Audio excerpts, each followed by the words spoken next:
flipped the script and broke the mold that was holding me back from taking flight. Now I'm doing okay, yeah. I'm doing alright. Welcome and thanks for listening. This is Voices Amped. I'm Vanessa Becker-Weig and I am your host. I'm so excited to introduce you to Ellie Clark. Woo! Ellie is an actor and teaching artist. She was born and raised in Lexington, Kentucky. She lived in Manhattan for 10 years after an acting apprenticeship with Actors Theater of Louisville. And now she currently resides in Atlanta, Georgia. We love Georgia right now, especially Atlanta. Woohoo! She earned a BFA in theater from the University of Kentucky and an MFA from Ohio University's professional actor training program. I am so sorry if you are anyone from Ohio and you mistake Ohio University for the Ohio State University, and I'm from Ohio. I'm in trouble. I'm sorry to all my Ohio friends and to you, Ellie. At Ohio University, she received the Martha and Foster Harmon Fellowship for her exceptional talent and dedication to live theater arts. In her time at OU, she helped develop the Creative Solutions Alliance that focused on racism and sexism in a clinical setting and in the university classroom. And in her final year at OU, she helped create and develop the Diversity Inclusion Committee for the theater department. She has trained extensively with the CD Company over the past 20 years. She has performed throughout parts of the Northeast and on the East Coast, including stages in Manhattan, New Hampshire, South Carolina, Ohio, Kentucky, Texas, and across the pond in the Edinburgh Fringe Festival. She's the movement specialist for the Kentucky Governor's School for the Arts. She served as education director and associate producer for Woodford Theater. She has two child cats, Pepper and Parker, and a lifelong partner, Evan. Lots of alliteration there. You can always spot her with the most fabulously tasteful earrings. What do we have on today? Yep, beautiful. She loves the art of conversation and deep dive podcasts. She loves studying humans and telling their stories. Ellie is a Gemini. Gemini examine all sides, are extremely curious, and are fascinated with the world. Ellie is quite the entrepreneur, having co-founded Project C Theater, Actors Room Atlanta, and of course, Voices Amplified, formerly known as the Girl Project, which is where our journey begins. Or began. That's pretty incredible work. Did I miss anything? No. All the hard part in between. Right. All the things I got wrong, maybe.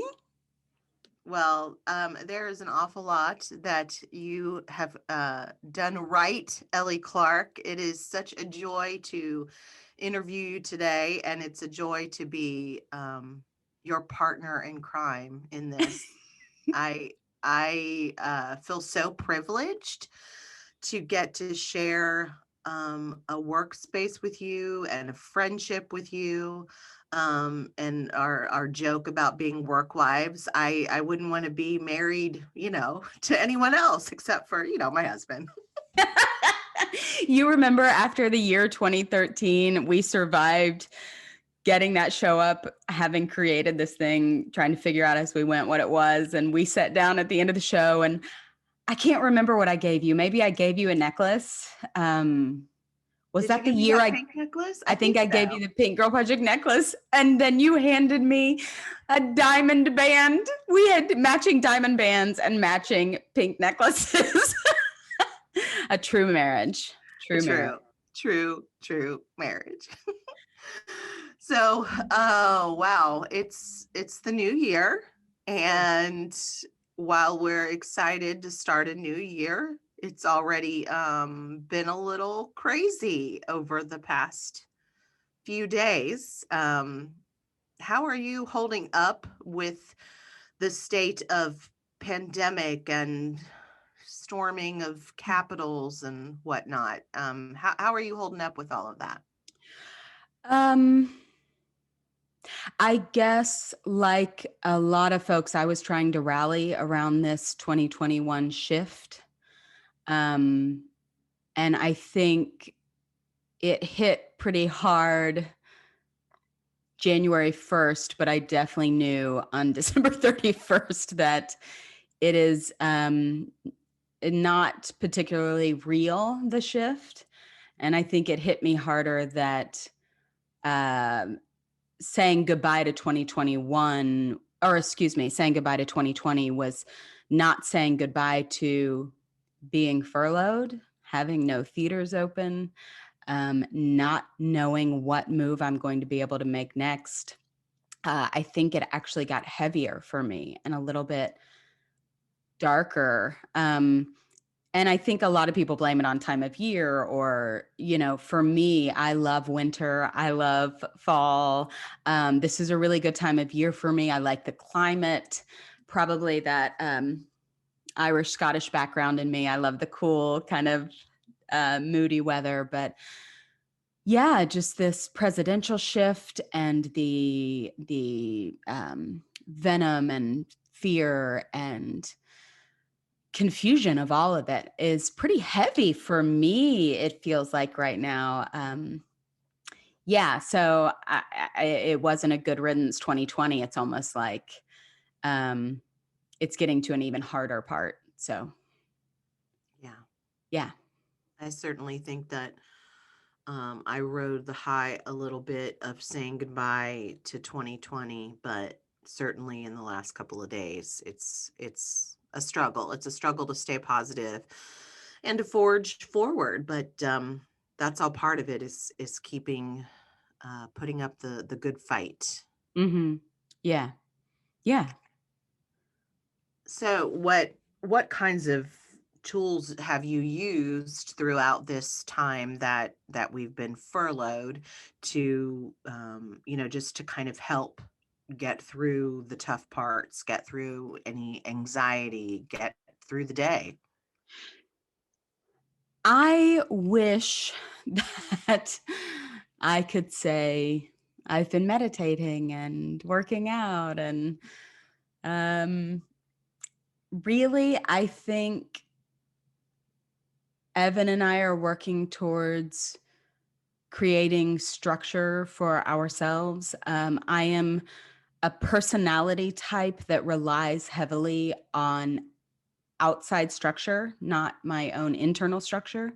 Um, that's why projects are good for me. That's why I think I thrived in grad school. There was this structure that was given to me, um, and it's a positive thing for me to have that set. I definitely have certain types of structure that work well for me.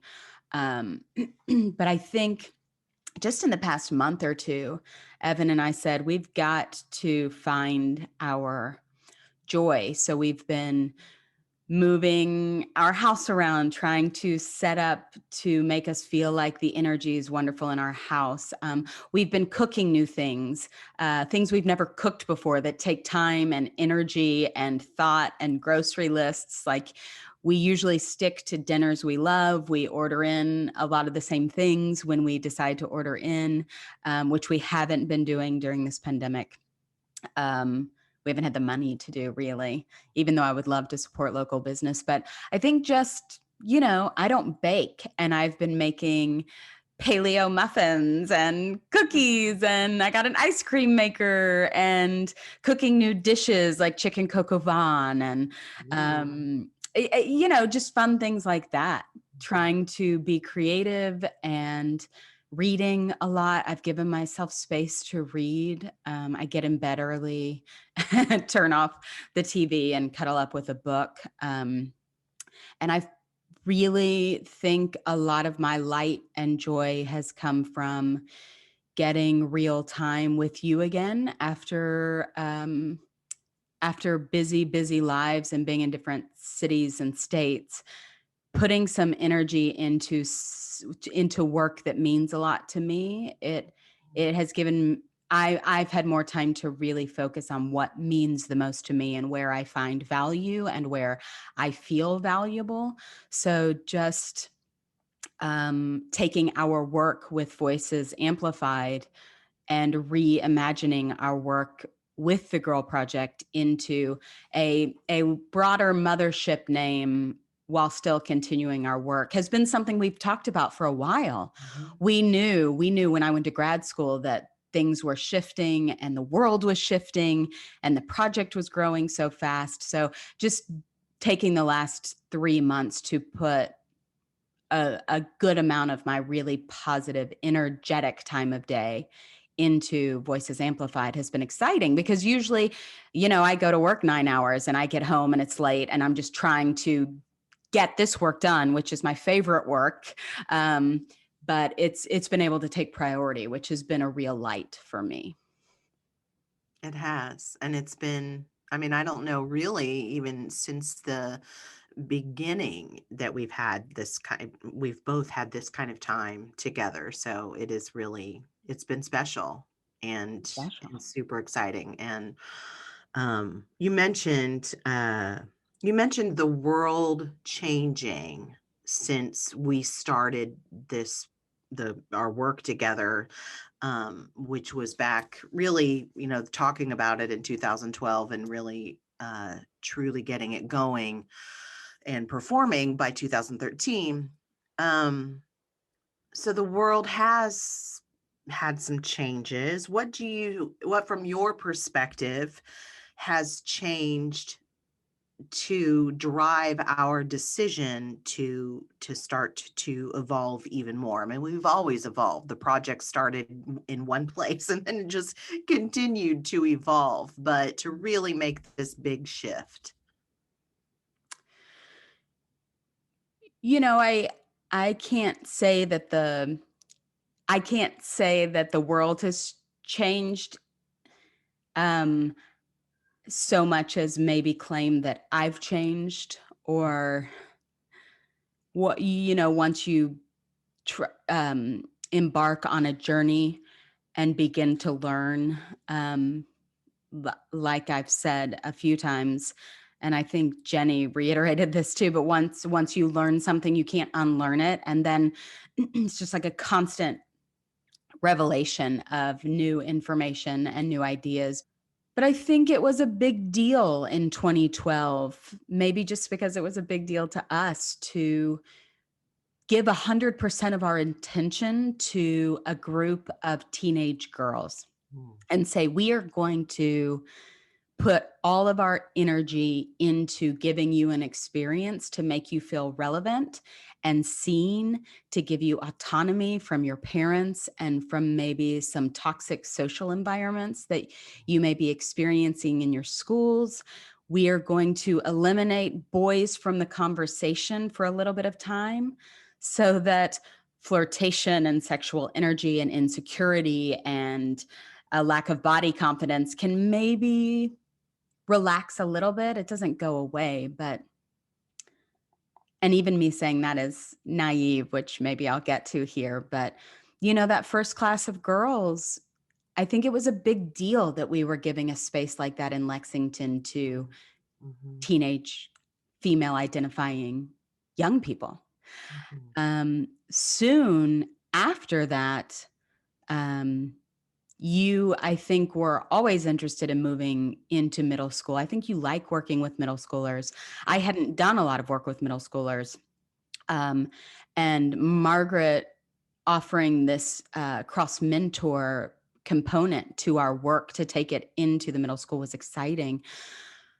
But then with each class of girls, we were dealing with different things like gender identity. And from our first class of girls to our last class of girls, we have female identifying students who are now male identifying, and looking at this whole idea of gender, and me thinking we're taking sexuality out of the room because I'm a heterosexual female. And by our final year, over half of our class identified as bisexual or homosexual.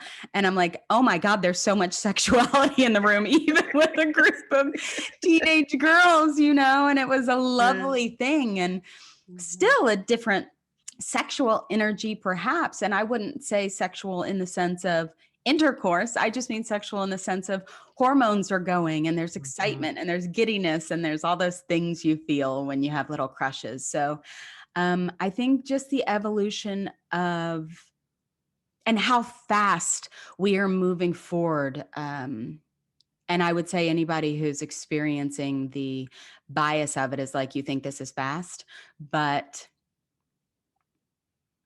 it was a big leap for me, even going to grad school, to start to embrace they, them, and relearning my ingrained way of identifying gender. And I was terrified because I had these group of students, and the students were really incredible, and just relearning my perceptions of things that I had little understanding of. So that's all to say the world has changed so fast, or my eyes have been opened, and we've learned so much so quickly with taking our arts education into advocacy. The world maybe wasn't changing, but I was changing, or we were changing. And I was wide awake, as we were looking at the wide awakes and following their work. I was wide awake going, oh my gosh, there's so much more to consider here in our work. I do have some selfishness around, I am a woman. I am a female identifying human being. And while there is conversations about race and gender identity and gender and classism, and I feel a strong passion for feminism and female stories. So I don't want to lose that, and I'm so scared to lose that, but I do understand that our work is so much more broad than that. So while it's exciting to take on something new, I have still a very strong passion for our work with those teenage girls and middle school aged girls. So, but yeah, it's all coming at us so fast, and we need to be highlighting any sort of misrepresented or underrepresented voice, because that's what fuels us, is moving away from that dominant culture storyline that is really what prompted the Girl Project in the first place. So why not open up our space to others as well? Well, speaking of, giving a voice to more voices than just what we did before with the Girl Project and identifying females, I'd love to know more about something that you're bringing to the table, I think, with Voices Amplified, which is your work at OU, with diversity and inclusion in that committee. Can you tell me and our listeners just a little bit about how that all formed and what your role was in it, and what you might be taking from that you learned and applying it to some of this new work we're doing? Yeah, I would say it's actually the opposite. I think I was bringing the Girl Project work to a group of people who were saying, we need a diversity and inclusion committee. What do we do? There was a lot happening at OU in the theater department. And of course, it's going to start in the theater department, right? Where the conversations are invited and the people are more diverse there than they are in many places on OU's campus. Just gender neutral bathrooms, not enough plays with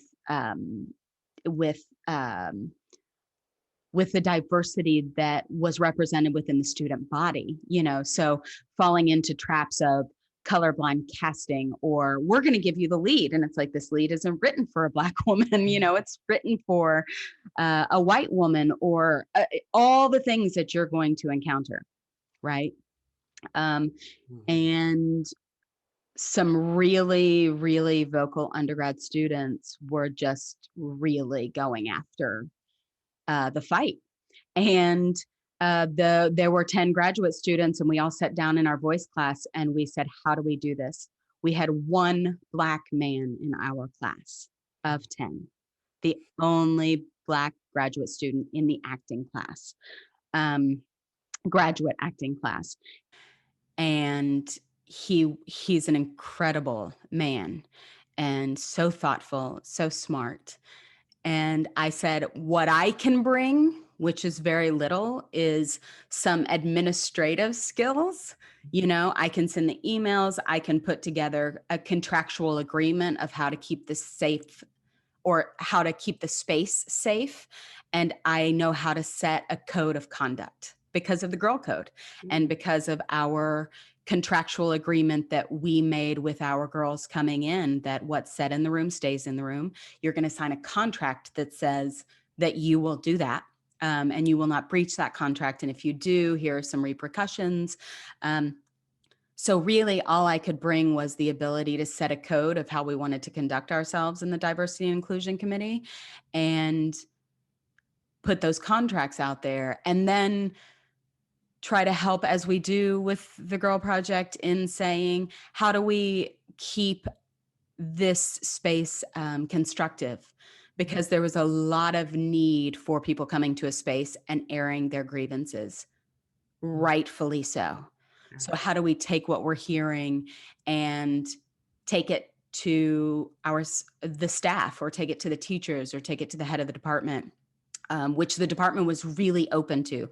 The department was really open to this being created, it being led by 2 graduate students to start off in its first year. So really, I brought the Girl Project to that, and just kind of helped create a space. But I learned so much by just getting to be in the room and listen and hear what the experiences were of people who were struggling with the way things were happening. And I think that's happening on every university campus. That is not to target OU. I think these are all things that are coming to a head in the university structure. But the Creative Solutions Alliance, which I recommended the name Creative Resistance Alliance. And Mary Beekler, this wonderful woman, was like, how about solutions instead of resistance? I was like, fine. But that was an incredible experience. Mary has tons of ideas about how to integrate medicine and the arts. And we interviewed predominantly Black doctors or Black graduate students or PhDs who were training in medicine. And then we interviewed in a very Appalachian area, right? We interviewed Black patients and their experience with doctors in a medical setting, and then the Black doctors' experience in a medical setting. And we conducted interviews about real experiences, and meeting these people and hearing their stories, I felt baffled most of the time. My jaw was hanging open, just like, that happened? That happens still? And I guess it happens, but to hear it and be sitting at the table with somebody in 2018 and hearing what you're hearing, or 2017. Anyway, so Mary is a writer, a playwright as well. And so she developed, I don't love the word skits, but they were, short skits or short scenes where undergraduate and graduate students in the theater would act out the scenarios for the School of Medicine. And then we would break out groups in the School of Medicine to sit at a table and identify what a microaggression looks like and what a macro aggression looks like.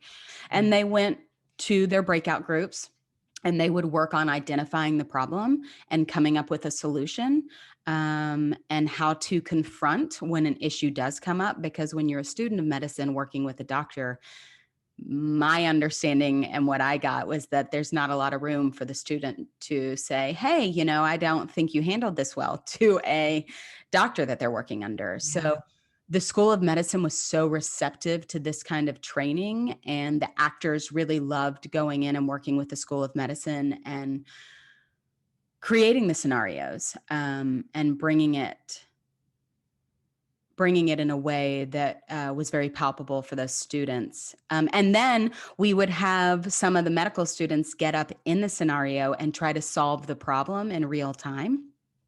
A patient going at them, or them acting as the patient, and a doctor saying something inappropriate to them, like, how do you handle this in real time? And let's practice. Let's practice responding to really uncomfortable situations. It was very cool. And it was very exciting work, and she's taken that work much further, but I learned a lot. We also worked with graduate assistants who are teaching in the classroom, but they're also students. So how do you claim your power when undergraduates that you're working with are treating you inappropriately or making advances or inappropriate comments, which I definitely dealt with. Sure. With a group of undergrad boys in my very first semester that I was teaching. And I wouldn't say I handled it brilliantly. So getting those graduate assistants up and practicing in front of people, like, how would you handle this? And putting them on the spot to handle it in real time in a safe space. It was really, really cool work. I love that. Yeah. I wonder, how do you think so you have both of those scenarios, and then of course our work with the Girl Project. Why do you think people trust you with their stories, or their, to open up about these kinds of things? What do you think? Um, I know that's probably a loaded question, but why do you think people trust you with that type of vulnerability? I don't know, but people tell me all kinds of things all the time. Sometimes I'm like, I don't want to know that. I don't want to keep that secret with you. That's a good question.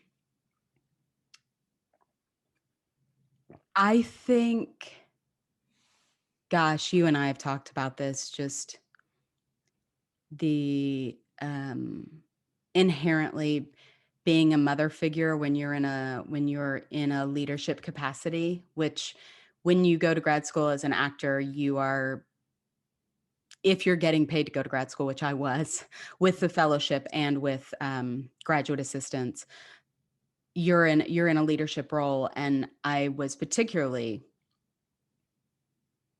more advanced in age than most of the graduate class. There were 3 of us who were the same age. But I was the only female that age. And I think I'm incredibly curious and open. And I think my face is really round and I have a really big smile. And I'm outgoing. I'm quick to talk to people. I consider myself mostly an extrovert. So maybe that's why, because I'm available and I'm open and fairly open emotionally as well. People see me cry a lot. People see me laugh big. So maybe they feel like they know me a little bit better than they do. Hmm.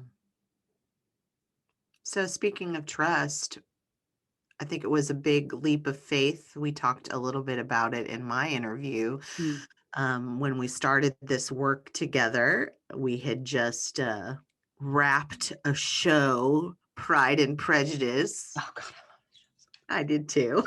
Loved it too. I love John Jory's adaptations of Jane Austen. Just me too. fabulous. So,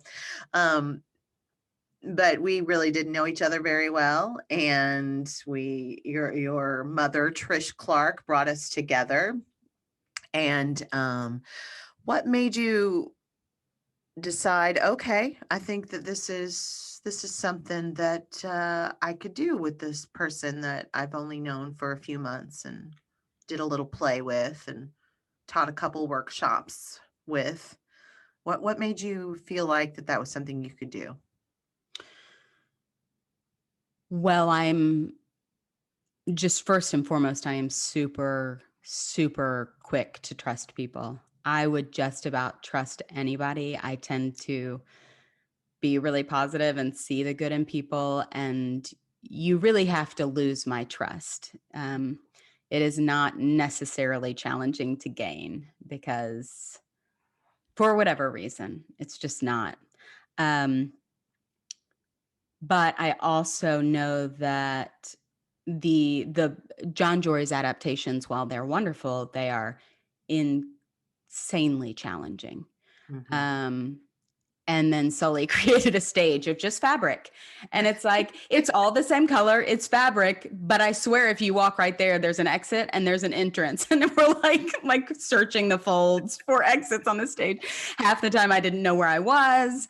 I would exit and be like, where am I supposed to enter in the next 5 seconds? Because I'm in, Elizabeth Bennet's in every scene. She's exiting and entering immediately.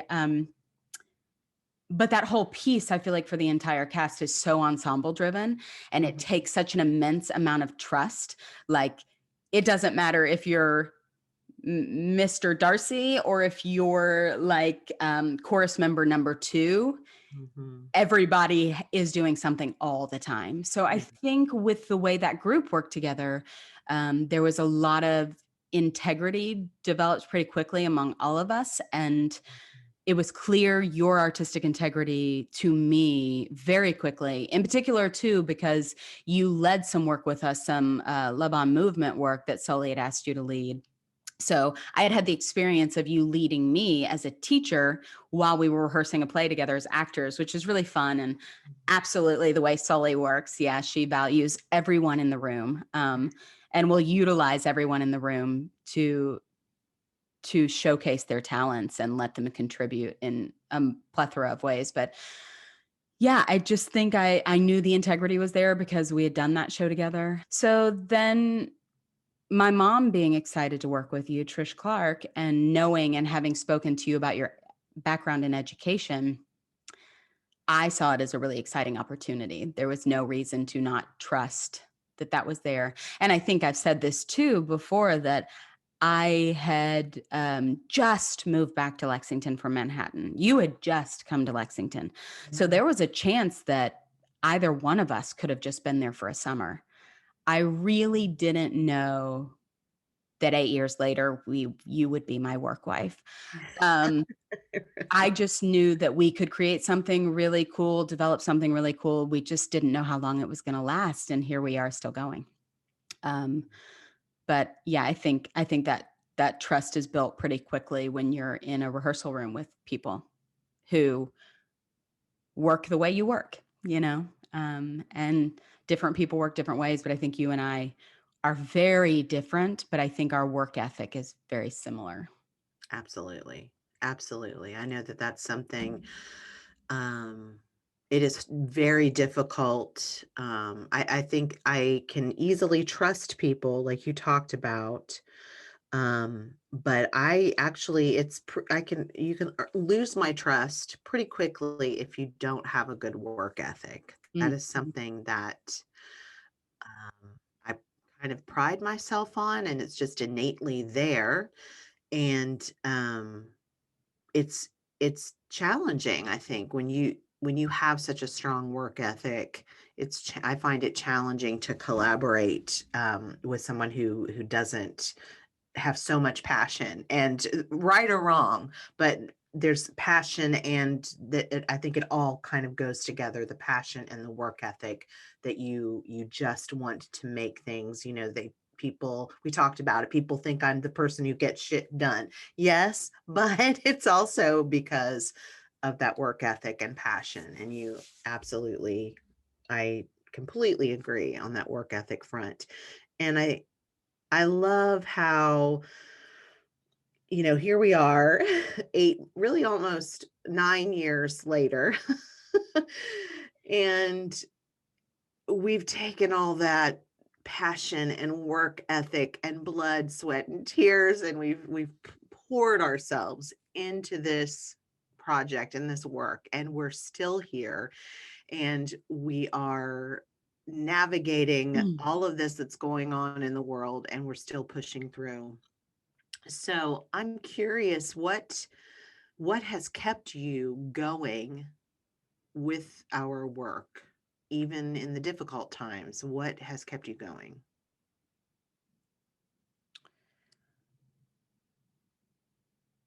It's changing lives. Um,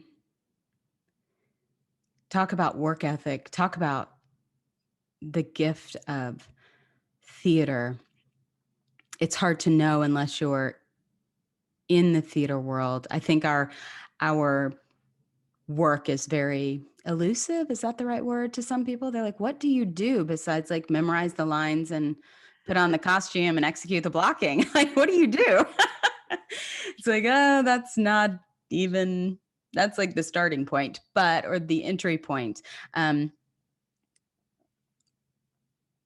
Every year, I guess, speaking of work ethic and integrity, you have to be willing to fail every time.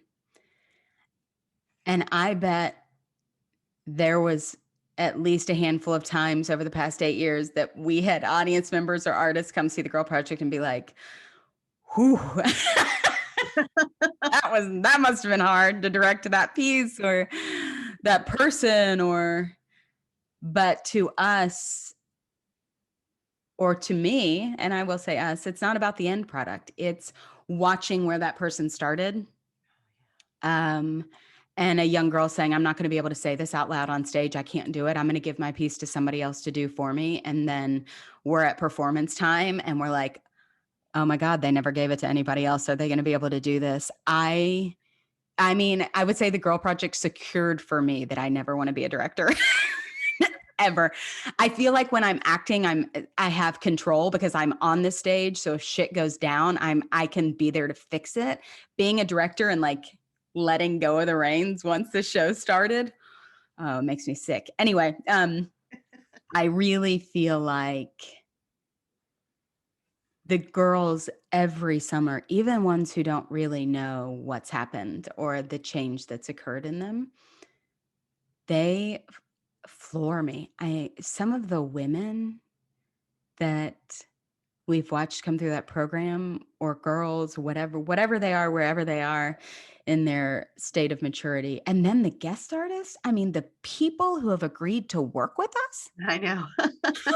What? Which And you're going then to get to talk to hear most of them. Our ampers are going to get to hear those people and learn just like we learned. I know, and we've Inspired. been saying it since 2013. We're like, wait, our audience isn't getting these guest artists, only our Right. girls are. This isn't fair, but we can't afford to fly them in every time we want to. You got to fly them in to work with the girls and create the work. But oh man, watching the stories come out of the mouths of young people that they're terrified to speak, and watching the light flood in as they're speaking it. I don't think there's much greater reward than that. For those brief moments, every time I feel a complete and utter deep responsibility for the lives and stories of those young people. And it just like lets light in a way that not much else does to me, because creating change in someone else or offering someone else the ability to find freedom from the toxicity of what our dominant culture can do to you is a beautiful thing. And it ignites a fire in me like nothing else, just really ignites me. Have you learned anything about yourself during this time in our advocacy work? Oh, I'm a wreck. That's what I've learned. I'm like, we put it in our pivot statement, do as I say, not as I do, right? I am so good at advocating for other people, but not so great at advocating for myself, perhaps. Yeah. But I think I learned the true meaning of being a role model. And while I am not an incredible one, always. I've learned, Ouch for Ellie. Ouch for Ellie. well, we're imperfect, right? So it's that imposter syndrome. Like, Yeah. we talk about that imposter syndrome, like, oh, I'm not a role model. Every time something awful happens in the room, I'm like, oh, who's the adult in the room who's going to take care of this? And I'm like, ah, shit, that's me. Not it. I feel like that when I'm parenting most of the time. Yeah, who's going to deal with this? But I think I've learned, while I have probably, I would fight anybody if they told me their female role models were better than mine. My mom and my aunts and my teachers and just women that I consider friends who are much older and much wiser than me. Uh, I see where mistakes were made sometimes too. Just, I'm going to self-deprecate. But I would never, ever allow you to self-deprecate, right? I'm going to look in the mirror and call myself hideous. But if I ever heard you say that, I would, you know, I would be so upset with you. So I think I've learned most how much words have influence, particularly the way we choose to talk about ourselves. And how hard it is to get rid of those habits of the way we talk about ourselves. I mean, Evan and I don't fight, really. We just don't. We argue, we disagree, we get on each other's nerves sometimes. But when I look in the mirror and I'm like, ugh, Evan will I'm like, don't you dare make that sound in front of the mirror. But I think I've learned the power of words and the power of being a role model. And while you think, oh, well, I'm just talking about me, so it doesn't matter. Um, Young people mimic and friends mimic. Like, you have a certain way of talking with a friend. Like, I don't want to be around the friends who usually I'm just complaining and yeah, I'm more and more wanting the people in my life who want to talk about creative things or get something done or plan for the future rather than dwell in the past or on hard things. So this is a long answer, but I think just the responsibility of being a role model or a parent or a mentor, and that if we expect something of young people and want better for them, then we have to offer that same thing to ourselves. Yeah. And that is the only way to teach them to do those things, telling somebody to do something, but being the model of that thing. You talked, well, I want to talk about a couple of things from your last answer.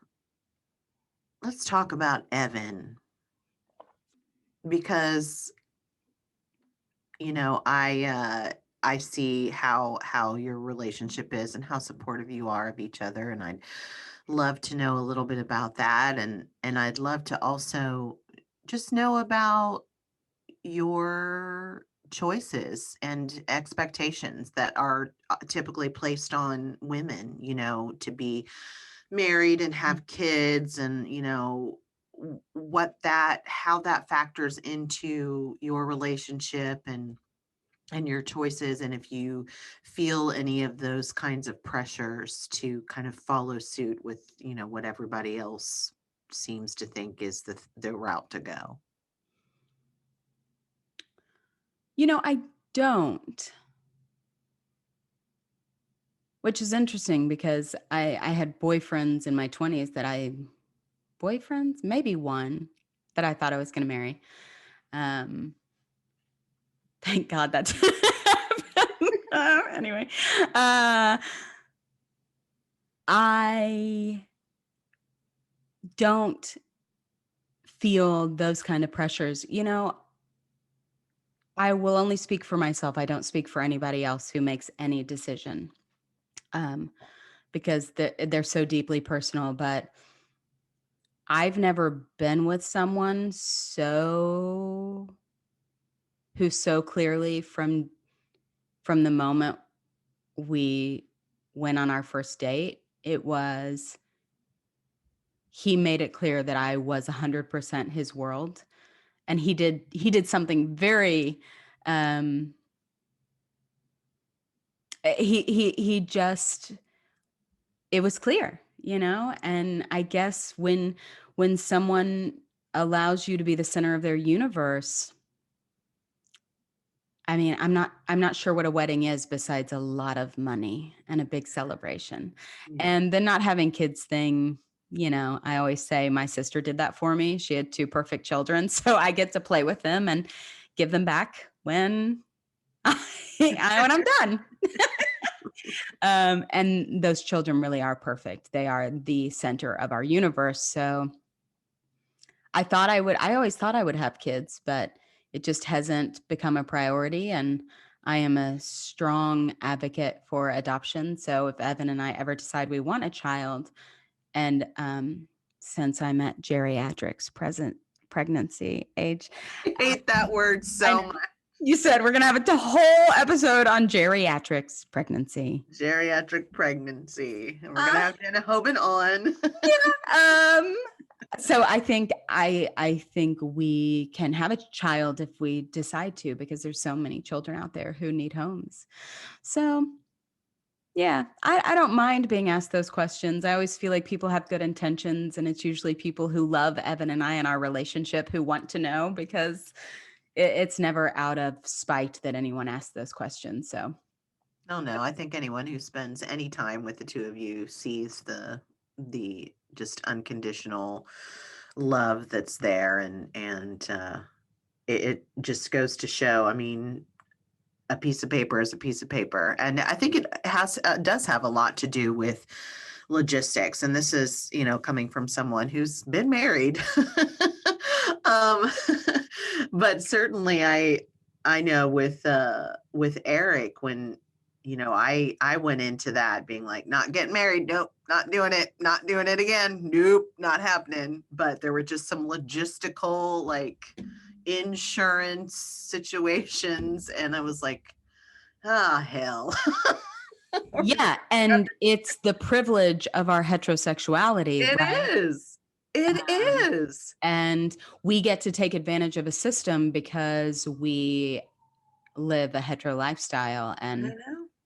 it just feels so wrong that those freedoms haven't and aren't always offered to everyone. So I guess That's another episode. We're gonna have to. Yeah. We are definitely gonna have to remember that, because Right.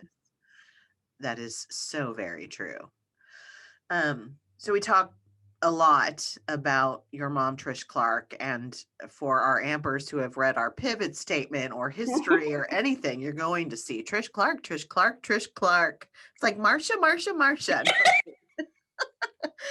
So, being Trish Clark's daughter, I often think about you and my own daughter, Emma, because she and my son Jackson, both of them, but I think maybe more her, just because we're both identifying females. But I think about you a lot with her, because she has, growing up, she definitely had some really great things, I think, come her way because of being my daughter. But then I do think that she definitely had some struggles along the way from being my daughter, and watched her just try to figure all of that out, and I think really just recently start to truly claim her independence, which I am so thrilled for her. And I wonder, what that was like for you, being Trisha's daughter, and kind of, she's a Lexington legend for sure. What that was like.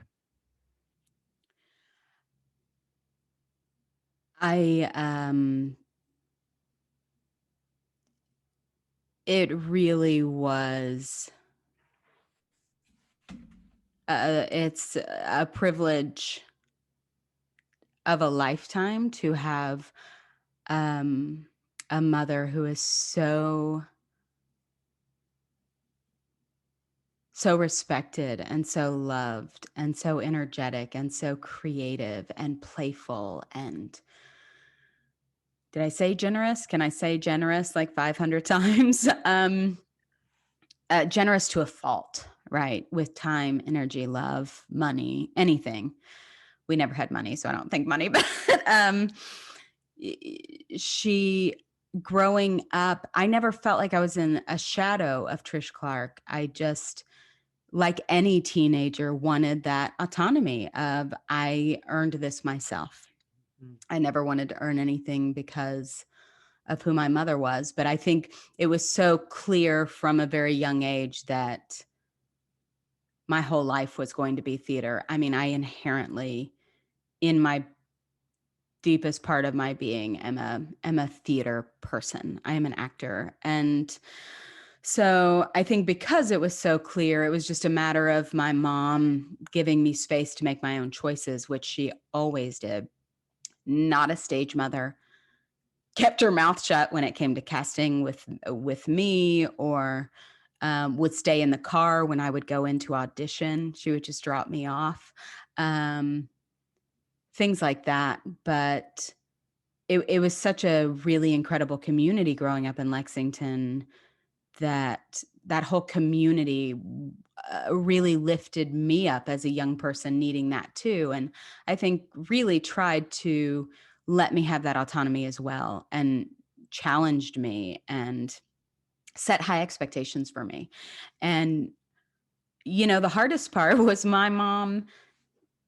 No, that's not true. The more interesting part was my mom taking on other students. Like when we hung out in high school, we hung out at my house with my mom and all the theater kids, And I was like, oh, well, why don't we go to another place? And they're like, well, is your mom coming? And I'm thinking, can I just hang out with my friends without my mom for once? It didn't really matter, but they wanted my mom there. Everybody wanted my mom there because she was fun and brings so much energy and is so open, So it was a privilege. And she picked up children along the way. She has 5 or 6, maybe 10 students from her years and years of teaching who really treat her like a mother.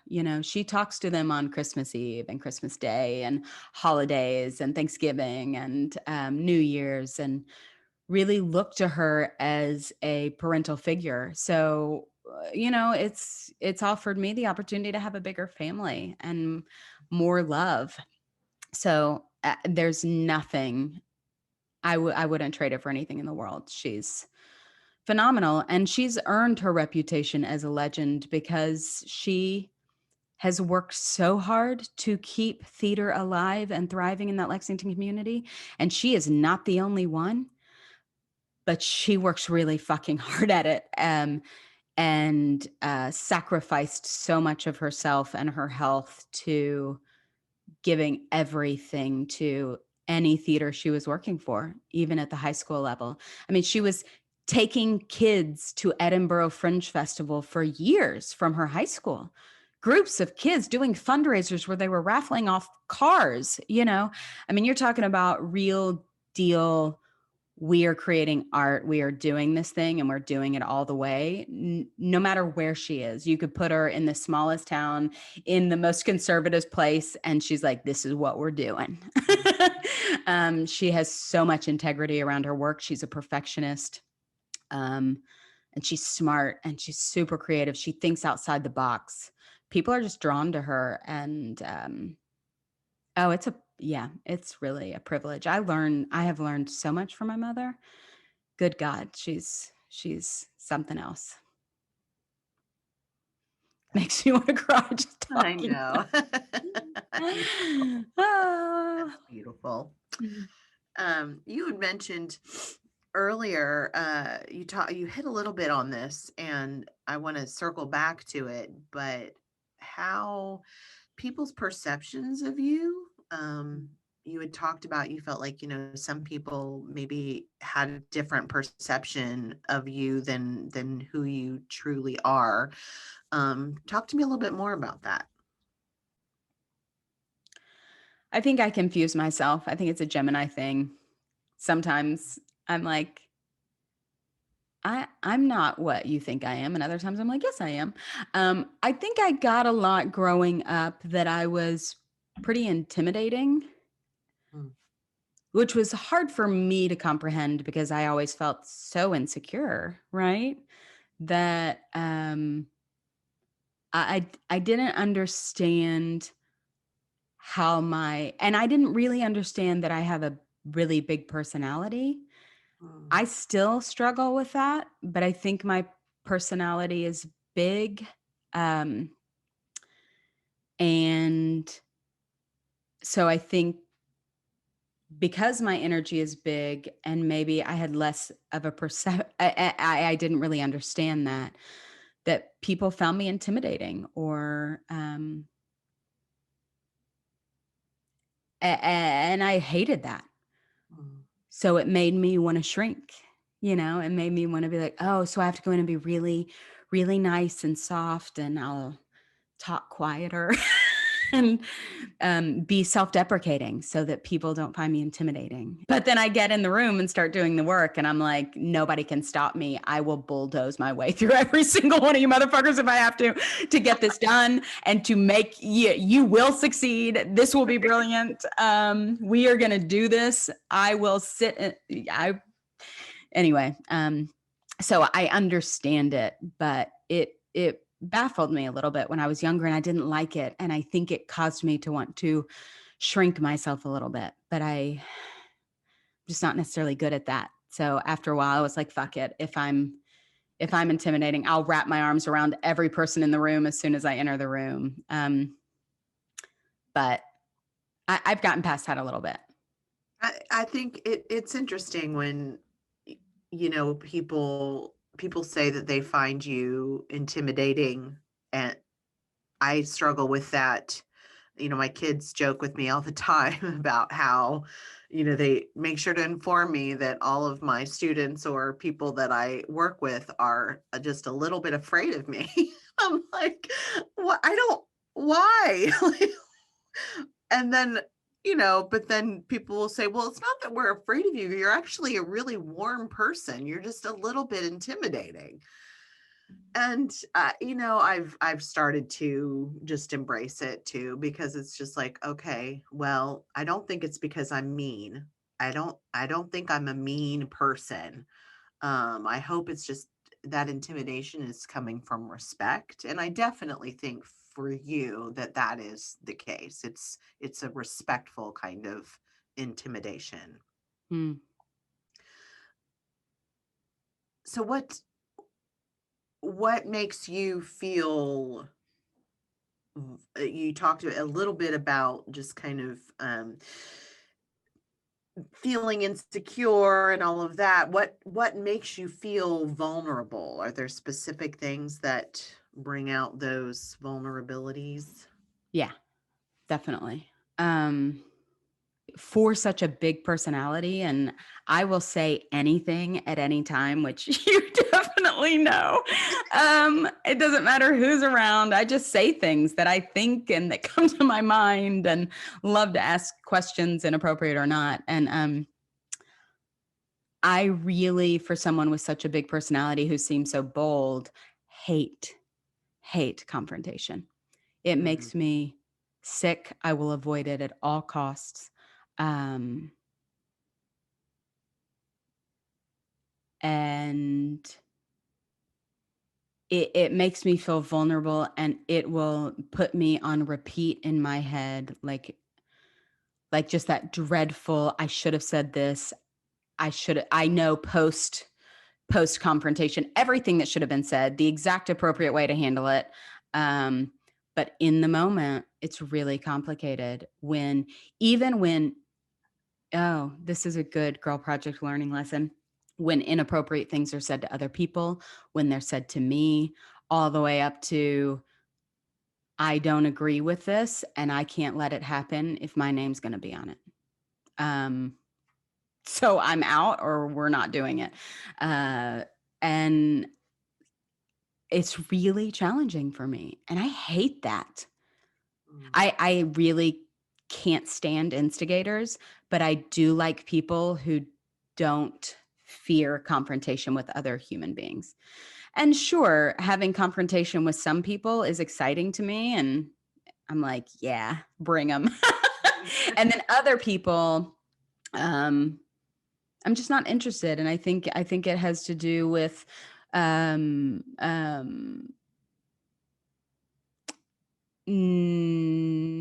when someone respects you and you're confronting them, and realizing when someone has no respect for you. So is it worth confronting them? Mm. And then what really sucks is when you think someone respects you and then you realize mid-confrontation, oh, maybe they don't actually. So I think all that scares me. It's hard for me to confront my family. I have a very conservative family, and we do not talk politics in my family. We just don't. And it's hard for me to confront that. So yeah, confrontation makes me feel very vulnerable, and I'm not good at it. And I want to be better at it. I've gotten better at it, but I have a long way to go. What kinds of things keep you up at night? Oh, usually an idea. Like, I called you the other day and I was like, we haven't called the 2 people we should be calling for this podcast, and literally laid in bed thinking of interview questions for them, doing the interview in my bed. I'm like, what am I doing? We'll call them. We'll do the interview. Why is this all I can think of right now? We have 6 guests already lined up, or 8, before we can even invite anybody else. So ideas will keep me up like nobody's business. A rehearsal, like a good long rehearsal, trying to go to bed afterwards, just reeling in my head ideas or thoughts. And the other thing that keeps me up is anxiety. I'll have a lot of repetitive dreams. I had them when I was waiting tables. Like, I would be in this endless cycle of waiting tables, which is really hell. Or work, like work anxieties will come up, particularly at busy times of year. And I will go on repeat in my head, and just the same thoughts become so repetitive, and I can't get them out of my head. And I'm an adult, and I'm still scared of the dark. And I live in a city that has, a higher crime rate than Lexington now, Atlanta, definitely, because it's a big city. And I'll have anxiety about if my alarm goes off in the middle of the night. Like, what am I going to do? What's the first thing I would put in front of the door? What if they're coming through my bedroom window? Like, crazy anxious thoughts before bedtime, particularly if Evan's not here. Particularly when I'm alone in my home, falling asleep can be hard. So those kind of anxious thoughts or fears keep me awake at night. Well, the reverse of that, what makes you laugh so hard that it's embarrassing? Evan dancing. Evan dancing, yes. So much. He's so sweet, and he's so not good at it. And he's so sexy, he has this incredibly muscular body. I mean, I don't know if you think he's sexy. I think he's so sexy. I think Evan is so sexy. He is. You should see him. I mean, without his clothes on, he's very sexy. And he has this athletic build. If he's listening outside the door, he has this athletic build, and we'll turn on music and I'll start dancing.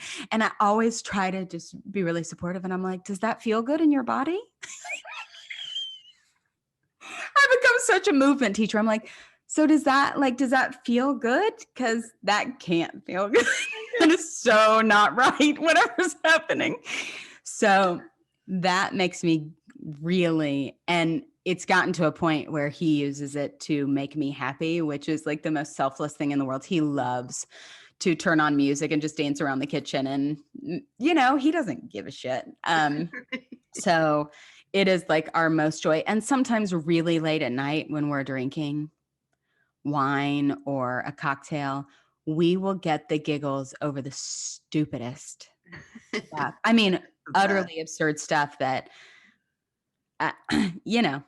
Evan laughing is my favorite thing. Him getting a really good laugh going just lights me up. I love it. It's my favorite thing. So yeah, Evan probably, but his dancing in particular.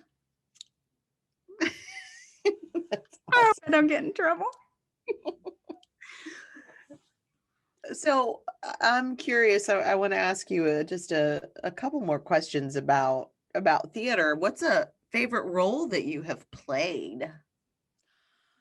Oh gosh. I really struggle with this one. You know, because I created a theater company, there's a point in your life as an actor where you say, I know what roles I need to be playing.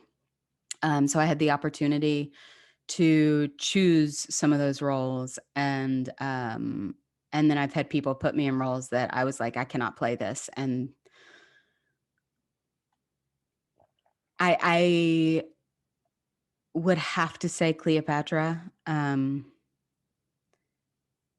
just because of the impossible task of taking on Shakespeare's Antony and Cleopatra. I mean, it spans years. You're leaving the stage and coming back in being like, okay, there's been a war. I've had twins. And you're going from one scene to the next with a war and twins and a life of ruling, you know, Egypt. So I would say she was such a massive challenge, and she changed me. I was different after playing her. I tattooed her name down my spine in Greek. She changed me so much. That summer changed me. There was an event soon after that summer that went from a really high to really low, really fast. So the whole experience wrapped up in learning from her and this female ruler and the power that was necessary for her to even be a woman in the role that she was in, and reading the books about her and how smart, so smart she was, and just effervescent and powerful, and the courage it must have taken to lead the way she did in those times. It was fascinating to attempt to play the role. Where do you think theater is going to go from here post pandemic, post uh, racial reckoning? I don't know. There's so much work to do. I feel really lucky to be in Atlanta for that reason. But I think it's going to require letting go of some of our old favorites, that we're like, yeah, well, it might be problematic, but it's got a really good lesson. It's a really good story.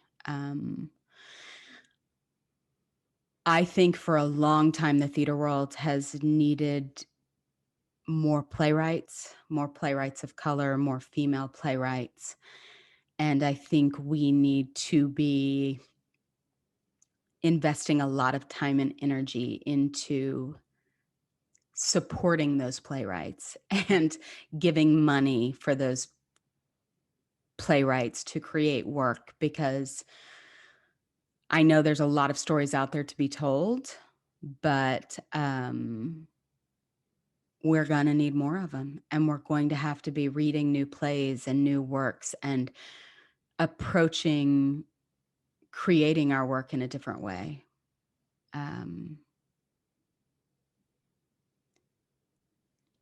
I think it's possible. But if we haven't been nurturing those artists for so long, and all of a sudden we're like, oh, well, we have to get them on stage, we have to tell their story, but we've been denying them the opportunity to have those opportunities, then we have a lot of work to do to earn their respect enough for them to even desire to work with us in the first place. Yeah. Right? If we so long have been casting them in roles, asking them to erase their identity, saying, oh, well, it's colorblind, or don't worry about that. Like,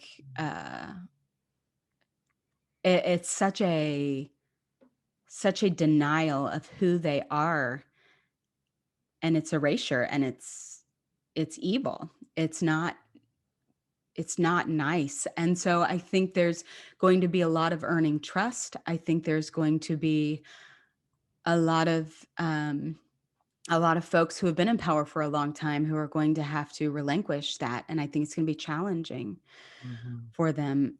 I think it's time for some retirements of people holding on to 10-year jobs and taking advantage of tenure to stay in when they're long past the opportunity for retirement.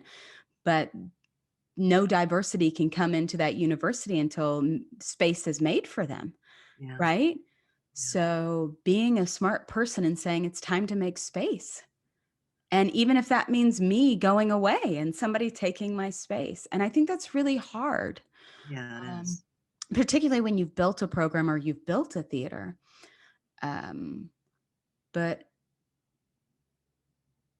space has to be made. And I think it's going to be challenging. And we just have to hope that people want to be in the space with us, you know?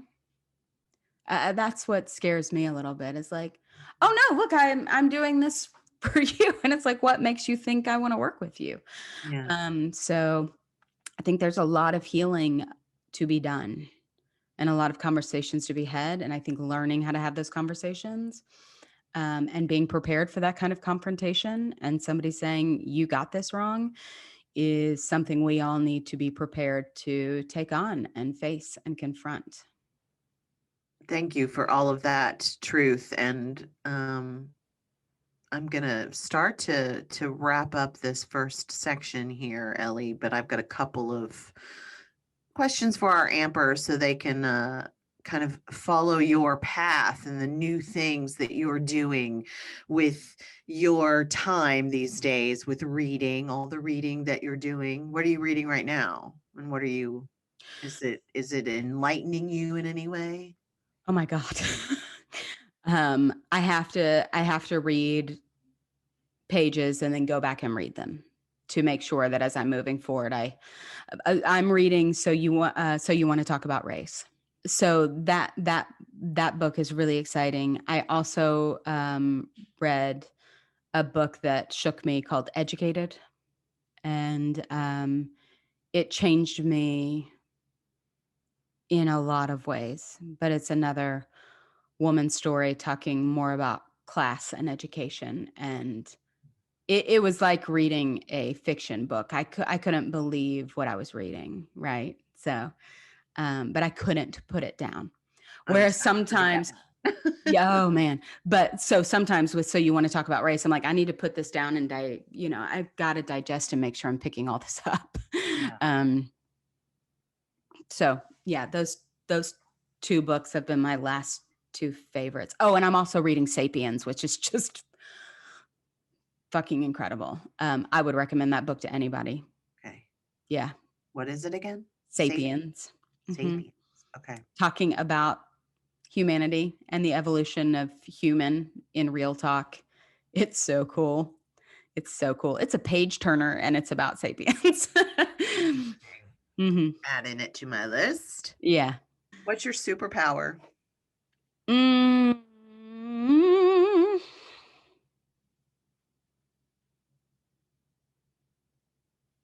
I think I'm gonna go with. I think I'm gonna go with maybe something I've said a few times today. Um, I have no. I think this is an impossible question. I've told you this, but maybe my superpower. Well, empathy,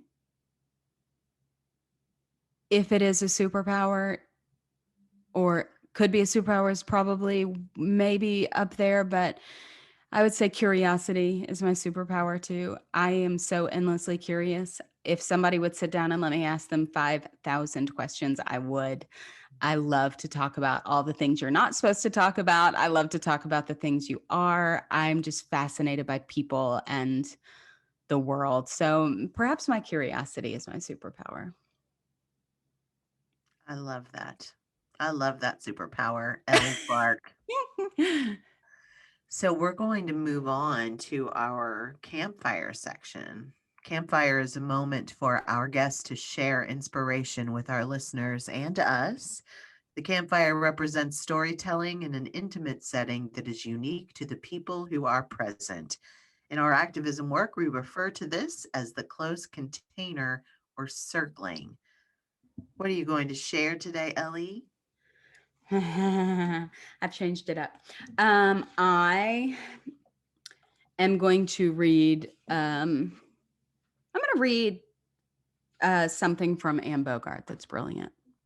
My good friend, the writer Charles L. Mee Jr., helped me to recognize the relationship between art and the way societies are structured.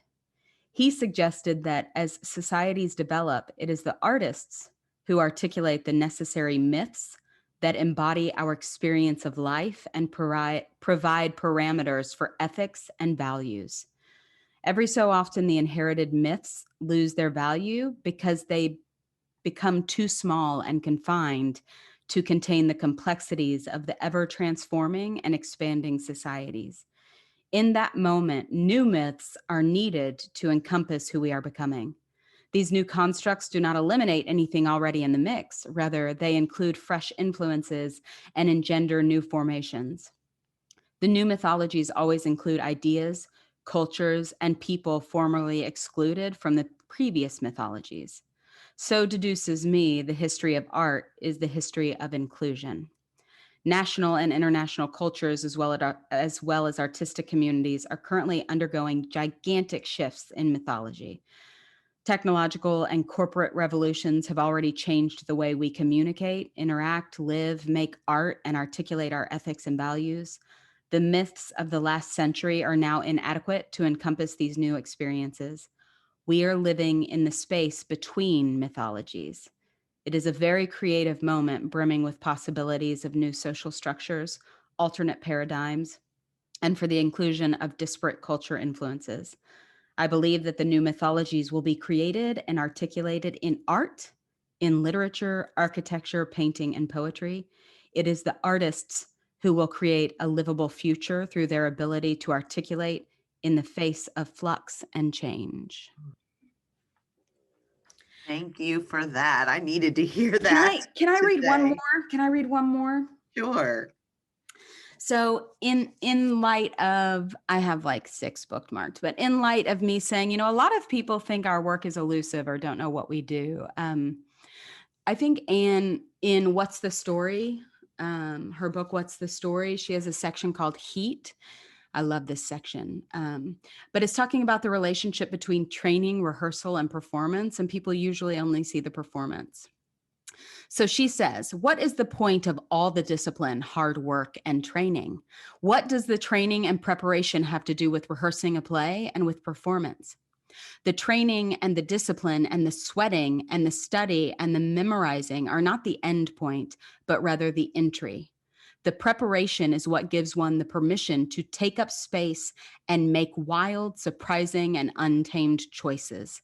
In the quest for artistic freedom and agency, it is impossible to walk into a rehearsal room uninhibited, unburdened. We are generally chained down by habits and assumptions and by fear of the new. Permission is what we earn by the sweat, training, preparatory work, and dedication. She's so smart. I mean, her words are so on point. Anyway, I have like 6 more marked, but those are 2 of my favorites.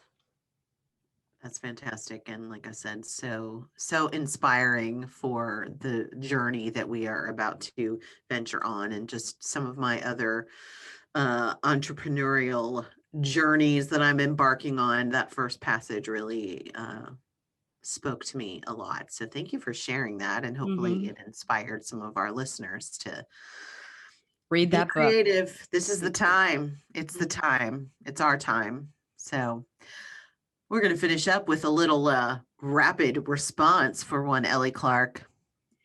Are you ready? Yeah. Okay, I'm ready. Okay.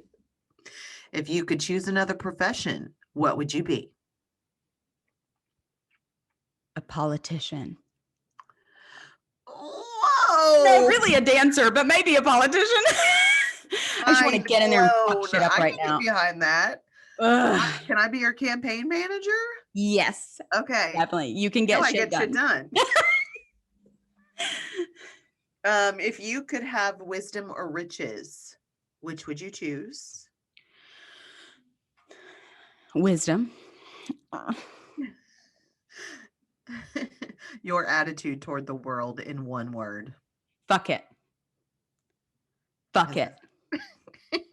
Right? I mean, that's what we used in our Meisner training. That's what they would always say right before we were doing our work. It's like, you've done the work.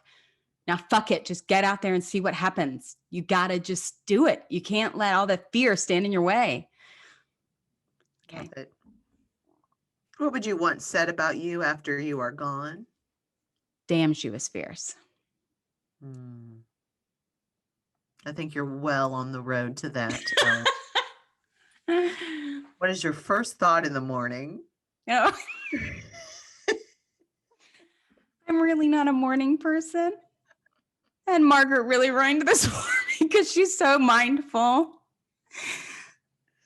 She thinks about her breath. I think about, my first thought is, I have to get out of bed. I have to do this. I cannot hit snooze anymore. I gotta get up.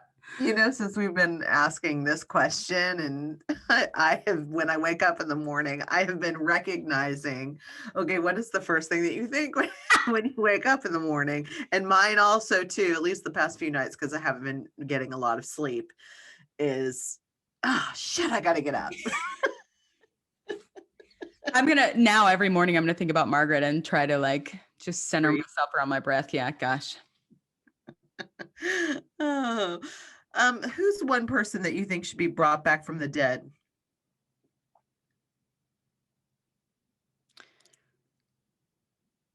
Breonna Taylor, George Floyd, Ahmaud Arbery. God or no God? God. I'm gonna have to go Jenny with this. Spiritual. God, yeah. So God. What would you be doing with your life if money was no issue? I think I would be producing so much theater. Just constantly finding a way to give people money to do good work. And I would. Good stuff. Yeah, just make art and set up funding for artists who are fucking doing it right and doing it well, telling good stories. Yeah. What's your favorite season? Fall. Faux show. Yeah. Well, thank you so much, Ellie, for helping us to have a little deep dive into Ellie Clark. That was not meant to sound in any way, anyway. I love a deep dive into Ellie. Oh, well, thank you. I am so excited for all of you Ampers to talk with us a little bit more, hear us and our silliness and our seriousness and our fabulous guests that we have coming on, and Jenny and Margaret joining us, and Kennedy. And thank you, Ellie, for being vulnerable with us today. Thank you. I'm really excited too. All right, everyone. Thanks for getting amped with us. If there are questions that we didn't ask that you want answered, be sure to send them our way. We are Voices Amped on Instagram and Facebook. I don't think we have a Twitter, but there's 2 other ways that you can get in contact with us, so we'll be good, right?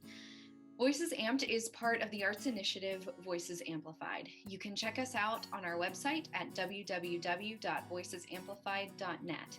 Our team is Ellie Clark, Vanessa Becker-Weig, me, Jenny Benavides, and Dr. Margaret McGladrey, with production assistance by alumni and intern Kennedy Johnson.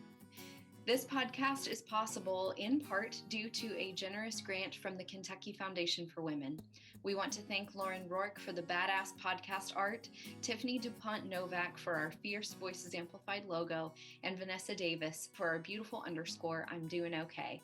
You can check out her music at Songwriter Vanessa on Instagram.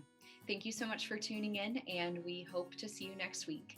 Voices Amped is generously sponsored by the Kentucky Foundation for Women. For more information about our guests, podcast content, or if you want to learn more about Voices Amplified, follow our advocacy work or support our 2021 Independence Campaign. You can visit our website voicesamplified.net or visit us on Facebook or Instagram. And remember, be curious, be courageous, take up space, and make some noise.